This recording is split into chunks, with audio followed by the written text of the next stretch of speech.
que la communauté internationale réchauffe chaque fois, et puis il suffit de changer le nom du pays, quoi, c'est tout. Donc c'est une déclaration purement formelle, qui n'a aucun impact.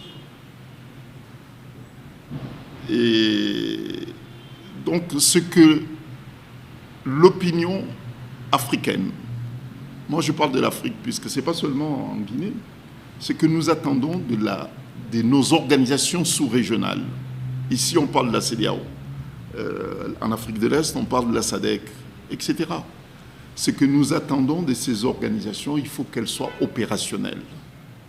Il faut que ces organisations qui disposent d'un arsenal militaire, diplomatique et juridique assument leurs responsabilités, pleinement leurs responsabilités. Ils l'ont fait, elles l'ont fait, et surtout la CEDEAO l'a fait au Bénin.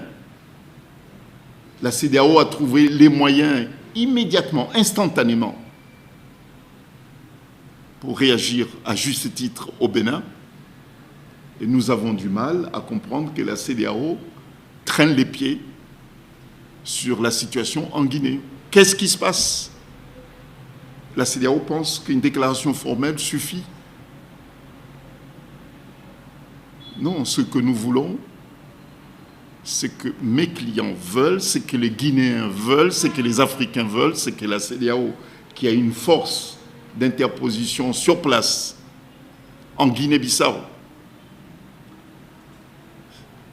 que les objectifs ou bien la mission de cette force qui est sur place soit redéfinie pour le retour de l'ordre constitutionnel. Voilà ce que nous voulons, et non pas une déclaration formelle.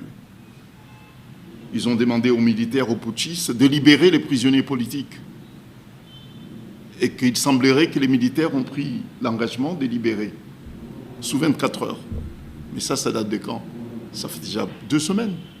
Et les prisonniers politiques, qui sont au nombre de 50, sont toujours en prison, détenus sans motif légitime. Ça aussi, il s'agit d'un crime. Puisque lorsque vous détenez quelqu'un plus de 24 heures, là, vous commettez un crime, c'est un crime. Priver quelqu'un de sa liberté, ce n'est pas un acte politique, c'est un acte criminel.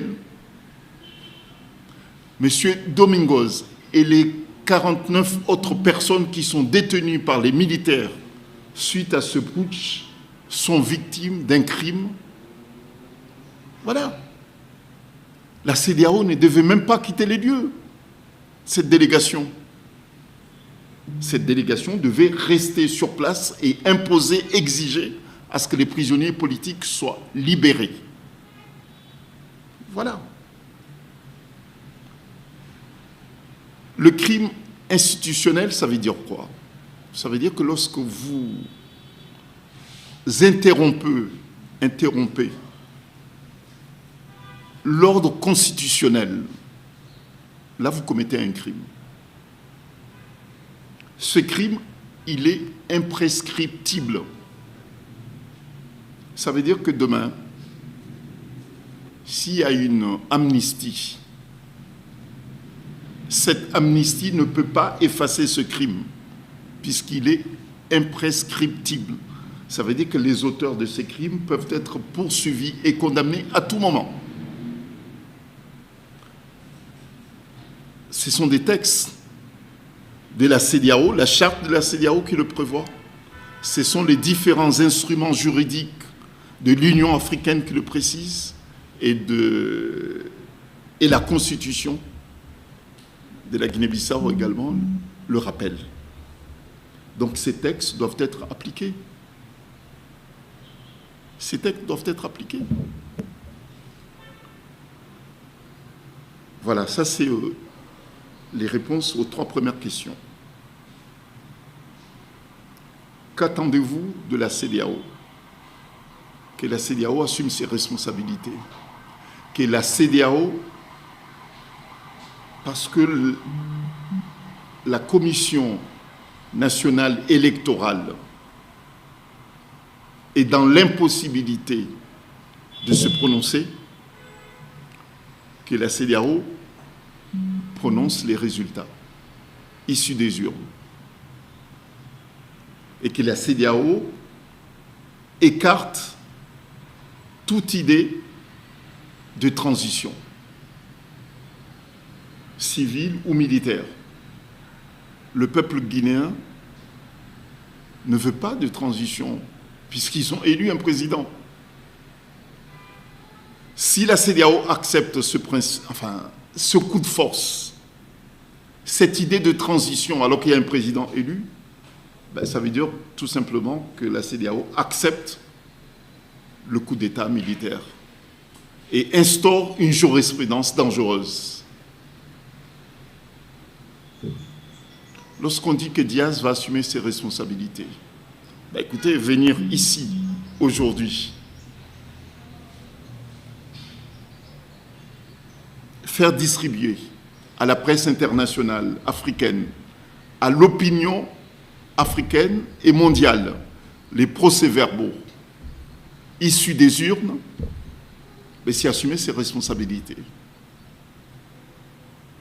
Assumer ses responsabilités aussi, ça veut dire tout simplement que M. Diaz ne veut pas laisser les militaires prendre son pays en otage. Prendre ses responsabilités, c'est imposer le respect de l'expression du peuple bissau-guinéen. Prendre ses responsabilités, c'est empêcher le chaos dans son pays. Prendre ses responsabilités, c'est protéger et défendre les intérêts de son pays. Prendre ses responsabilités, ça veut dire porter le costume du président élu. C'est ça aussi, assumer ses responsabilités. Et ça, M. Diaz entend les assumer. Et porter ses responsabilités, c'est de poser des actes politiques, des actes constitutionnels, et ne pas accepter que les militaires l'emportent par la force contre la volonté du peuple. C'est ça aussi, assumer ses responsabilités. Lorsque vous vous portez candidat à une élection présidentielle et que les résultats sont clairs, confirment votre victoire. Là, à partir de là, vous ne vous appartenez plus. Ça veut dire tout simplement que le destin de votre pays est entre vos mains. Donc, le destin démocratique et la paix sociale en Guinée-Bissau entre les mains de celui qui a été élu. Et comme le peuple bissau-guinéen a fait le choix de la démocratie, celui qui a été porté par l'expression populaire doit assumer ses responsabilités et il le fera. Bon, maintenant, quels sont les recours? Mais les recours sont d'ordre politique, diplomatique et juridique.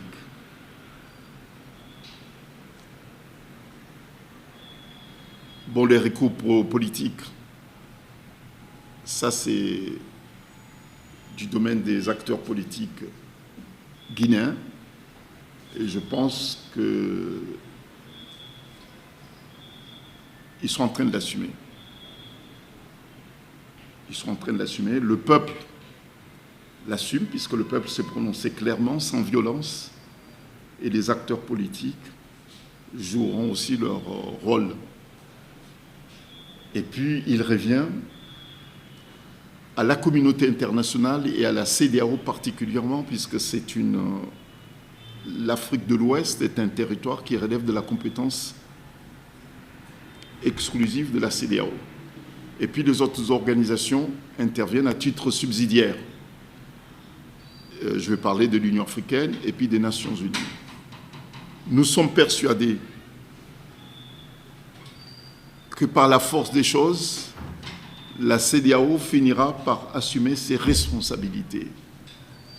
C'est le vœu des peuples de l'Afrique de l'Ouest. C'est le vœu des peuples africains, que les organisations sous-régionales assument enfin leurs responsabilités. Si les dirigeants de la sous-région n'assument pas leurs responsabilités, nous aurons recours à d'autres organisations et nous n'accepterons plus qu'on nous dise que la compétence revient à la CEDEAO si la CEDEAO n'assume pas ses responsabilités. Vous savez, lorsqu'on est souverain, il faut être à la hauteur de cette exigence de souveraineté. Nous ne pourrons plus maintenant dire que nous sommes souverains. Ce n'est pas suffisant. Une déclaration d'indépendance, ça, ce n'est pas suffisant. De dire qu'on est indépendant, c'est formel tout ça. Mais l'acte le plus important, lorsqu'on est indépendant, c'est assumer sa souveraineté. Et nous demandons que la CEDEAO exerce pleinement sa responsabilité.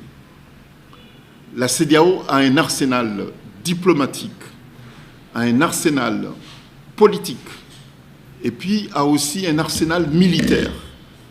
Nous l'avons vu tout récemment au Bénin.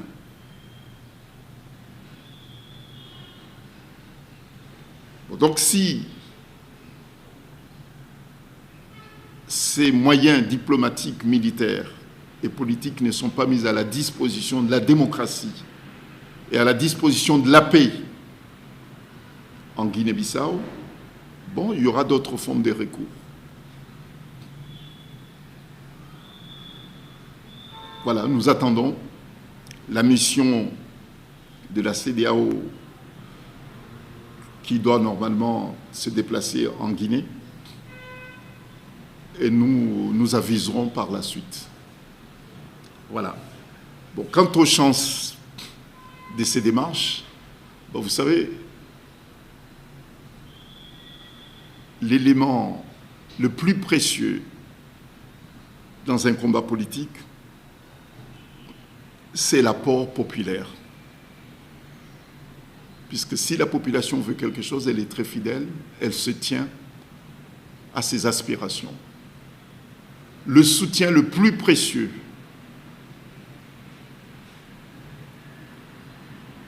de M. Diaz, c'est le soutien populaire. C'est l'adhésion massive du peuple bissau-guinéen à son offre politique. Donc, il a la chance, effectivement, de pouvoir l'emporter sur cet affrontement politique. Puisque la question a été posée tout à l'heure de savoir quelle est la chance.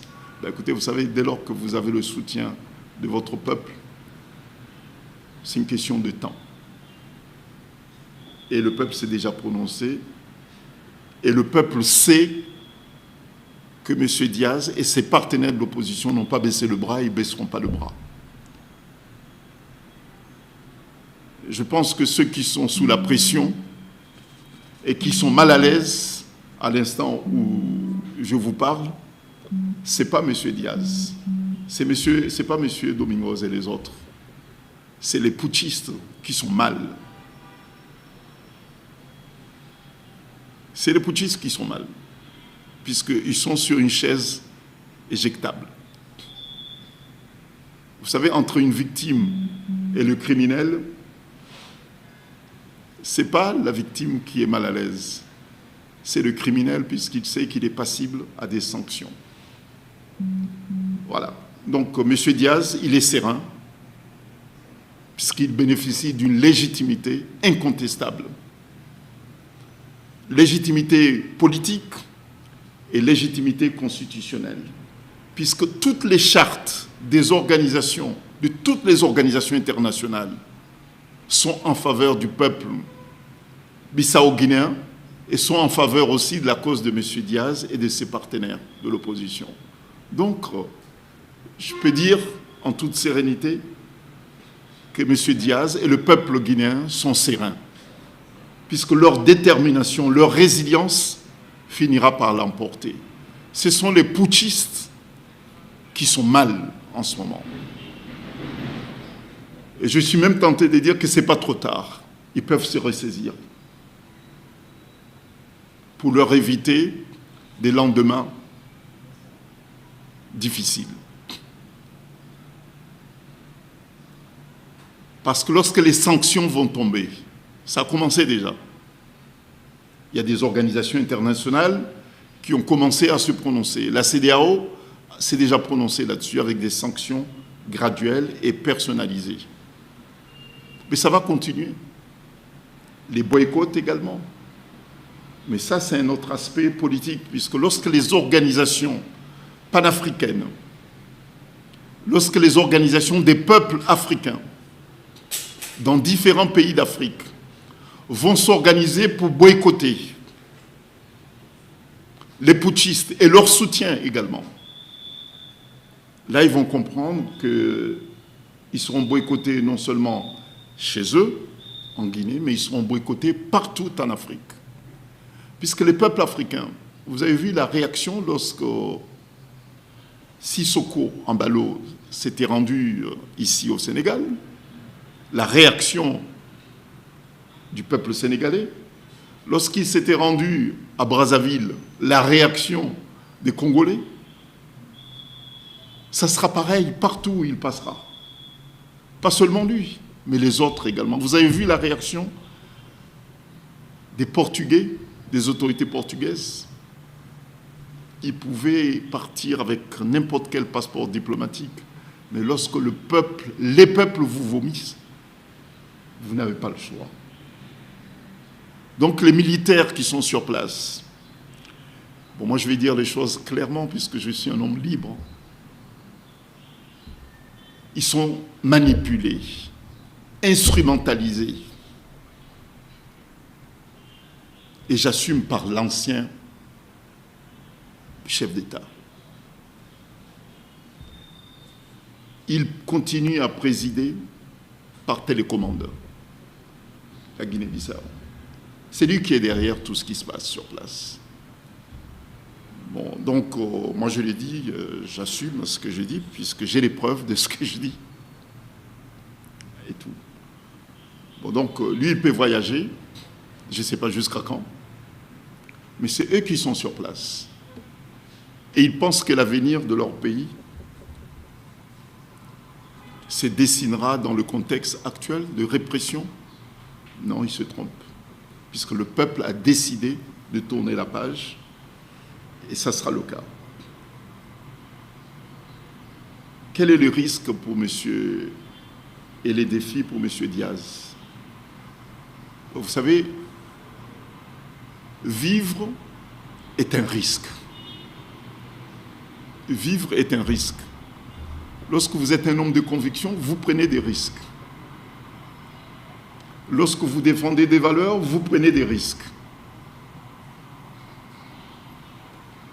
Lorsque M. Diaz impose le respect de l'expression populaire, bien sûr qu'il prend un risque. Bien sûr que M. Domingos prend un risque également. Et les 49 autres personnes qui sont arbitrairement détenues, ils prennent des risques. Le peuple bissau-guinéen a pris aussi un risque, mais ce risque mérite d'être pris et assumé. C'est ce que font mes clients. Est-ce que la communauté internationale doit agir? Ben, écoutez, c'est sa responsabilité, puisque soit les chartes servent à quelque chose, les chartes, pas seulement de l'Union africaine, pas seulement celles de la CEDEAO, pas seulement celles des Nations Unies, qui rappellent et condamnent les coups d'État, doivent être appliquées. Ces chartes sont utiles. Mais c'est la démission de la communauté internationale qui donne force aux putschistes, au fait. Je parle des démissions, je ne parle pas de la complaisance, mais je parle de démission. C'est cette démission de la communauté internationale qui donne force aux militaires. Bon, voilà la place du Sénégal sur ce dossier. Bon, au même titre que les autres pays de la sous-région, le Sénégal a une obligation de soutenir la légalité constitutionnelle, a l'obligation d'imposer le respect du choix, du libre choix du peuple bissau-guinéen. C'est une obligation pas seulement du Sénégal, mais c'est une obligation de tous les pays de la sous-région. Voilà.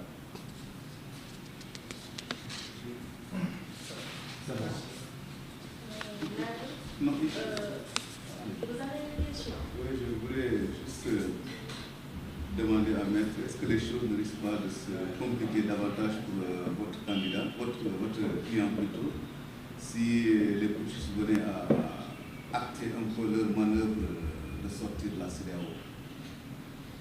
Bon, sur cette question, je pense que je vais le dire clairement. Bon, ça se chuchote, hein, que le président sortant manœuvre, puisque tout à l'heure je parlais de la présidence télécommandée.